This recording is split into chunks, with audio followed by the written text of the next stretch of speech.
So, there are civil society organizations across Europe, also in the United States, and they may be able to contribute to this discussion over the project you're proposing. So, specifically, what do you think about how might organizations like maybe NAVI, for example, contribute to discussions on the Europeanization of NATO project, especially in terms of enhancing the collaboration between European and non-European veterans?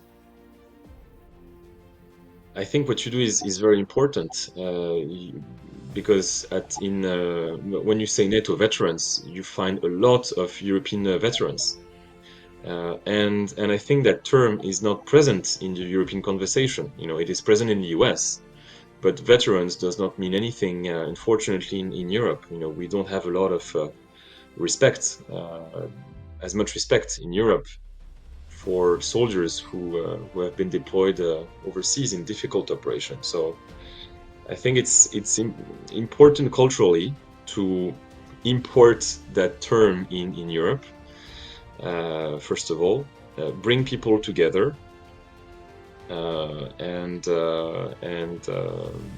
have, because you're present in the US, explain to Europeans the reality of the American conversation, because we do not have I think a lot of people in Europe are blind to what is actually going on in the US, and so we need you to tell us in Europe what is going on.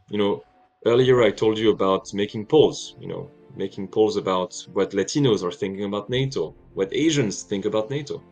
I tried to find that for weeks and weeks. Right now, no one is polling, is making any polls, and this is the future of America, and this and this is also our future as Europeans. This is also why Donald Trump is able to say what he's able to say.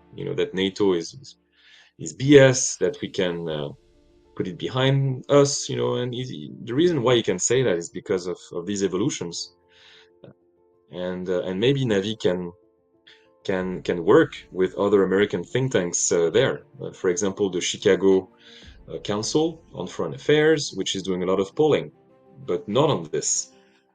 Or you could work with the Atlantic Council, also for example, on the trade relationship between Europe and the US. What does it mean from an American perspective? You could do a lot to bring clarity in this relationship.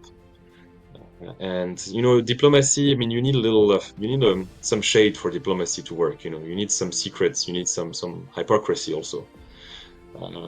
But in the military, all of this kills you. And we are entering a world which is more and more about the military, and unfortunately less and less about diplomacy. So we need operational clarity, and Navi could play a role there.